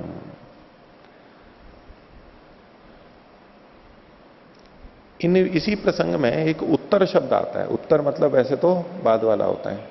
अभी उत्तर शब्द के अर्थ में मतभेद है कि उत्तर का क्या अर्थ होना चाहिए। एक तो है संख्या की दृष्टि से जब हम उत्तर कहते हैं, मतलब पांचवा जो है तो जो छठा वाला है वो उत्तर कहलाएगा, उससे सातवां वाला उससे उत्तर कहलाएगा, तत्काल बाद वाला। और एक संहिता में, साम संहिता में पूर्वार्चिक और उत्तरार्चिक, ये जो उत्तर शब्द है, तो अभी कुछ वचन आएंगे जिसमें लिखा है कि ये उत्तर में करना चाहिए। बोले उत्तर का क्या मतलब है? उत्तरार्चिक यानी ग्रंथ का उत्तर, साम संहिता का, सामवेद का, अथवा तो ये मंत्र जहां पढ़ा गया है भले ही पूर्वार्चिक में है और उसके तत्काल बाद वाला मंत्र, इसमें से कौन सा तात्पर्य है, इस पर इस अधिकरण में चर्चा है। तो सिद्धांत पक्ष यह है कि उत्तरा शब्द है ना, उत्तरा ग्रंथ पठिता नाम है। उत्तरा ग्रंथ मतलब उत्तरार्चिक में जो पढ़े गए हैं उन मंत्रों को यहां पर लेना चाहिए, उन्हीं का उपादान करना चाहिए। भाष्य, द्योतिष्ठों में समामनंती रथंतरम उत्तरयोर गायती। रथंतर को उत्तरयोर, उत्तर वाले में गाता है, दो में। बृहद उत्तरयोर गायती, यहां फिर उत्तर शब्द आया। कवतीषु रथंतरम गायती, यद योन्याम गायती तद उत्तरयोर गायती। योनि ऋक में जो गाता है, जो गान करता है, उत्तरयोर माने बाद वाली जो है, तीन में से जो दूसरी और तीसरी है, उसमें भी उसी गान को गाता है। तो यत योन्याम गायती तत् उत्तरयोर गायती थी तत्र तत्समधिगतम। इसमें यह तो हमारे को स्पष्ट हो गया है कि सामसु गेयम इति, साम में गे ये शब्द नहीं, समासु, हाँ समासु गेयम इति, समान ऋचाओं में ही गाना चाहिए, जैसा कि पिछला अधिकरण था। यानी भिन्न भिन्न छंद वाले नहीं होने चाहिए। तो समासु गेयम इति पिछले अधिकरण की बात हो गई। अथैतानी इदम संदेयते, इसमें यह संदेह है किम योन्योत्तरयोर्वा, योनि से जो उत्तरवर्ती है, योनि ऋक जो है मूल वाली पूर्वार्चिक वाली, उससे बाद वाली ऋचा, तत्काल बाद वाली ऋचयोर्वा, आगे कहते हैं उत्तरा ग्रंथ समधिगतयोर्वा, अथवा उत्तरा ग्रंथ यानी उत्तरार्चिक में जो आए हैं उनका गेयम। यहां तक ये एक पक्ष हुआ है। एक पक्ष में भी दो बातें हैं कि चाहे तो योनि ऋक के बाद वाले ऋचा को ले लो, चाहे उत्तरार्चिक को ले लो, इस तरह से विकल्प रहेगा। ये एक अभी प्रथम पक्ष है, अनियम, यानी चाहे तो आप ये ले लो चाहे वो ले लो, उत्तर शब्द से दोनों का ग्रहण होता है तो दोनों को ले सकते हैं। ये प्रथम पक्ष हुआ। उत करके अब दूसरा पक्ष आ रहा है। उत्तरा ग्रंथ समधिते एव उपादातव्य इति, अथवा उत्तरार्चिक में जो ग्रंथ में जो ऋचा पढ़ी गई है उसी का ग्रहण करना चाहिए, ये दूसरा पक्ष हुआ। तो किम प्राप्तम नियमकारिण शास्त्र से अभावात अनियम इति, नियम करने वाला कोई शास्त्र तो है नहीं, तो यहां पर अनियम होगा। अनियम का मतलब है पहला पक्ष आएगा। अनियम का मतलब पहला वाला पक्ष जिसमें विकल्प है, दोनों का विकल्प है, उस पक्ष को यहां पर ये अनियम मान करके कह रहे हैं। इसके लिए नीचे जो अर्थ लिखा है थोड़ा स्पष्टता के लिए संशोधित करना चाहिए। नीचे से चौथी पंक्ति में ये जो व्याख्या है उसमें अब यह संदेह होता है कि क्या योनि में व उससे उत्तरा ऋचाओं में गाता है। अब यहां पूर्ण विराम लगाया है। तो एक तो योनि में के बाद में जो वा लिखा हुआ है इसको काट दीजिए। तो योनि में उससे उत्तरा ऋचाओं में गाता है, और आगे जो गाता है के बाद पूर्ण विराम है, पूर्ण विराम की जगह कर लीजिए या अथवा या उत्तरा नामक ग्रंथ समधिगतों में गे है। ठीक है, ये दोनों मिलाकर के पहला पक्ष हुआ। योनि में उससे उत्तर ऋचाओं में गाता है या उत्तरा नाम ग्रंथ उनमें जो समधिगत है उनमें गाता है, उन मंत्रों में ऋचाओं में गाता है। दूसरी बात, अब यहां दूसरी संख्या लगा लीजिए। योनि में वहां पर पहली संख्या लगा लीजिए, इसमें दूसरी संख्या। उत्तरा ग्रंथ में अधीत ही उपादेय है, और ये जो उत्तरा लिखा है ना उसके पहले अथवा लगा लीजिए ताकि स्पष्टता रहेगी कि ये दूसरा पक्ष शुरू हो गया। अथवा उत्तरा ग्रंथ में अधीत ही उपादेय है, क्या प्राप्त होता है? नहीं, पहले वाले में विकल्प है, दूसरे वाले में अविकल्प है। एवं प्राप्ते ब्रूमा, सिद्धांति कहता है नैमित्तिकम तु उत्तरात्वम आनंतर्यात प्रतीयेत। ये जो उत्तरात्व है ये नैमित्तिक है, विशेष निमित्त से कहा जाता है। तो आनंतर्यात प्रतीयेत, इन्होंने अर्थ तो यही किया है कि इसके आनंतर्य से उत्तरा ग्रंथ का कथन हुआ, उत्तरा ग्रंथ समाख्यान से। भाष्य देखिए, नैमित्तिकम तु उत्तरात्वम उत्तरा ग्रंथ समधीतासु उपपद्यते इति। ये जो उत्तरात्व है ये नैमित्तिक है, नैमित्तिक है, नैमित्तिक संज्ञा जैसे होती है ना, ऐसा है ये। एक तो है नैमित्तिक और एक है अनवर्थ, दोनों में ही अंतर है। एक तो नैमित्तिक का में किसी कारण से है सापेक्षता से, ये पूर्व वाला और उत्तर वाला ये नैमित्तिक हो गया। इस तरह से नहीं कह रहे हैं, ऐसा अगर हम लेंगे नैमित्तिक का तब तो योनि ऋक् के बाद में जो आने वाला है ना वो आ जाएगा। यहां क्या कहना चाहते हैं, इनका जैसी व्याख्या है उसके अनुसार कि ये जो उत्तरात्व है ये नैमित्तिक है, अर्थात जैसे संज्ञा समाख्या होती है, नाम होता है, वो नैमित्तिक होता है। एक तो स्वाभाविक होता है, स्वाभाविक संज्ञा होती है, और एक नैमित्तिक संज्ञा होती है। स्वाभाविक संज्ञा क्या, अनवर्थ संज्ञा होती है, और जो नैमित्तिक संज्ञा होती है वो रूढ़ी होती है अथवा तो योग रूढ़ी होती है। तो यहां जो ये नैमित्तिक रूप से कहना चाहते हैं, मैं ऐसा समझ रहा हूं कि ये नैमित्तिक संज्ञा है, उत्तर संज्ञा विशेष है, इसलिए वहीं से लेना चाहिए, इसलिए उत्तरवर्ती ग्रंथ से लेना चाहिए, उत्तरा ऋक् को नहीं लेना चाहिए। तो क्या नैमित्तिकम तो उत्तरात्वम उत्तरा ग्रंथ समधितासु उपपद्यते, उत्तरा ग्रंथ में जो समधित हैं, पढ़ी गई हैं, उनमें ही ये समझा जाता है। क्यों, कुतः, तो उसके लिए दो हेतु दे रहे हैं, समाख्यानात्, समाख्या होने से। नाम जो है वो नैमित्तिक होगा, ये समाख्या है, विश्व प्रसिद्ध नाम है, योग रूढ़ी कह दीजिए इसको। और प्रकृतत्वाच उत्तरा ग्रंथ अधीतानाम, उत्तरा ग्रंथ अधीतानाम ऋचाम। तो प्रकृतत्वाच का मतलब है प्रकरण से भी, प्रकरण भी ऐसा आ रहा है, दोनों से ऐसा लेना चाहिए। पूर्व पक्षी कहता है आह द्वाभ्यम अपनी समाख्या प्रकरणाभ्याम वाक्यम बलीय। बोले आपने जो यहां हेतु दिया, एक तो समाख्या दिया, एक प्रकरण दिया, तो इससे तो वाक्य बलवान होता है। वाक्य तो स्पष्ट क्या कह रहा है, यदि योन्याम गायती तद उत्तरयोर गायती, या रथंतरम उत्तरयोर गायती, तो वाक्य सीधा उत्तर को कह रहा है। वाक्य की अपेक्षा श्रुतिलिंग वाक्य, प्रकरण, स्थान और समाख्या, तो समाख्या और प्रकरण तो दुर्बल है, आप इसके आधार पर कैसे निर्णय कर रहे हो, वाक्य बलवान है। तस्माद अनियम एवं प्राप्त होती है, तो इसलिए अनियम है, चाहे ये कर लो चाहे वो कर लो।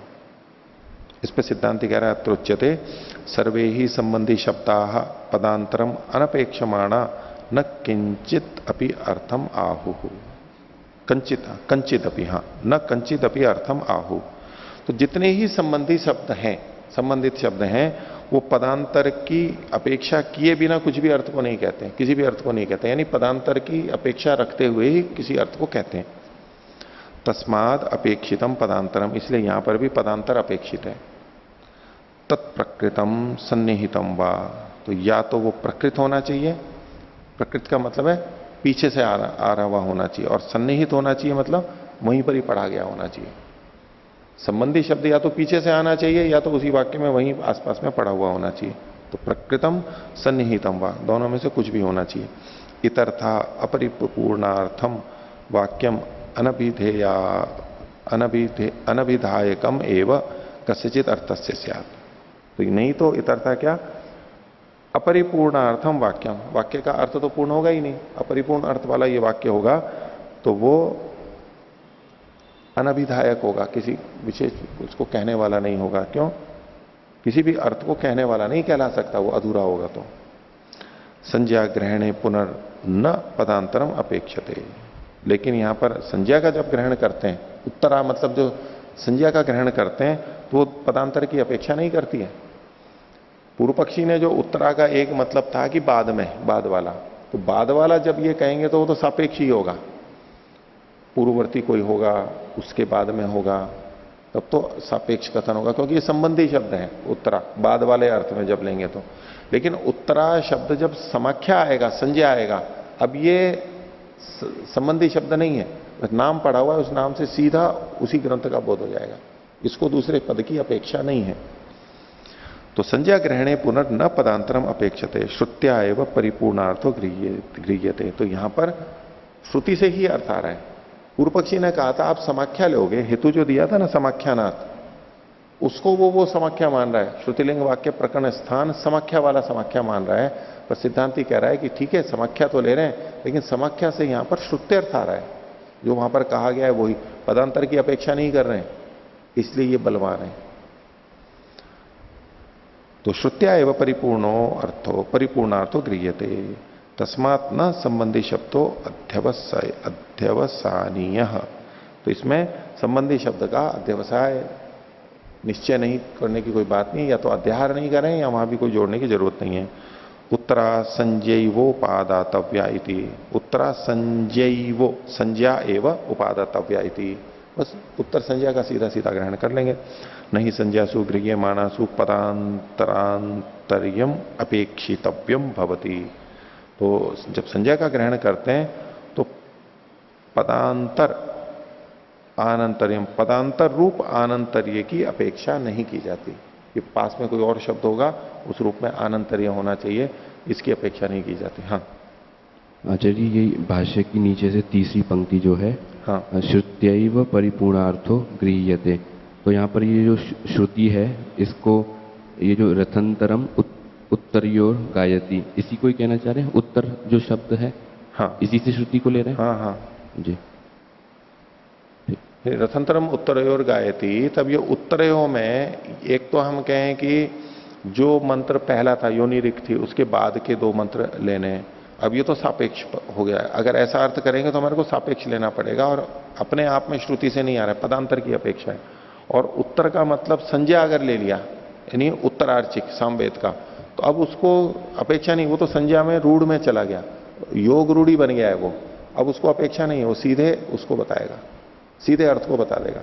इसलिए अगला सूत्र 24वां सिद्धांति का ही है, ऐकार्थ्याच तदभ्यास, और समान अर्थ वाला होने से वहां पर अभ्यास समझना चाहिए। समान जो छंद वाली हैं उनमें इसका गान का अभ्यास करना चाहिए। तासु एव च उत्तरा ग्रंथ समधितासु सामाभ्यसितव्यम, तो वहां ही जो उत्तर ग्रंथ में समधित हैं उनमें ही साम का अभ्यास करना चाहिए। एवं एकार्थता त्रिच शब्द से भविष्यति, त्रिच शब्द की एक ही अर्थ वाला होगा वहां पर। एकम कंचित सामान्य विशेषम आश्रित्य त्रिच शब्दम उपचरंती, किसी एक को सामान्य विशेष को आश्रित करके त्रिच शब्द का उच्चारण करते हैं। एतद एवं उक्तम, तो उसमें ये कहा गया, ये कहा जाता है।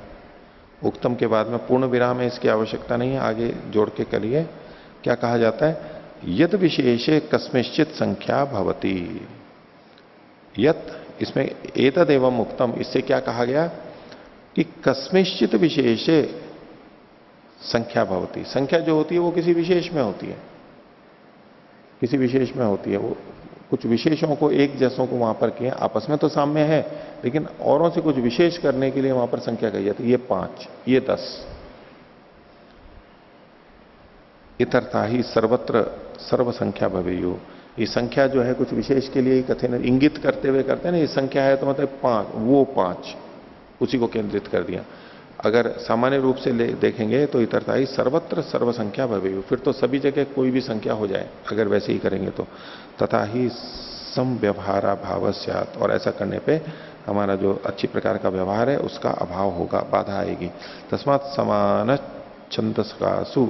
छंदस्कासु समान देवता कासु च त्रिच शब्दोपचारात् उत्तरा ग्रंथ समधीता एवं गृहीतव्या इति। इसलिए समान छंद वाली और समान देवता वाली जो त्रिच हैं, ऋचाएं हैं, उसी में ही त्रिच शब्द का उपचार होने से, कथन होने से, उत्तर ग्रंथ में जो समधीत हैं उन्हीं का ग्रहण होना चाहिए। उसके पक्ष में एक और हेतु दिया, क्यों बाद वाली में तो समाख्या भी हो गया और प्रकृत हो गया, और ये एकार्थ्य हो गया, इसके कारण से बाद वाली में ही, उत्तर ग्रंथ में ही इसको लेना चाहिए। तो आज का पाठ इतना ही रखते हैं। प्रणव।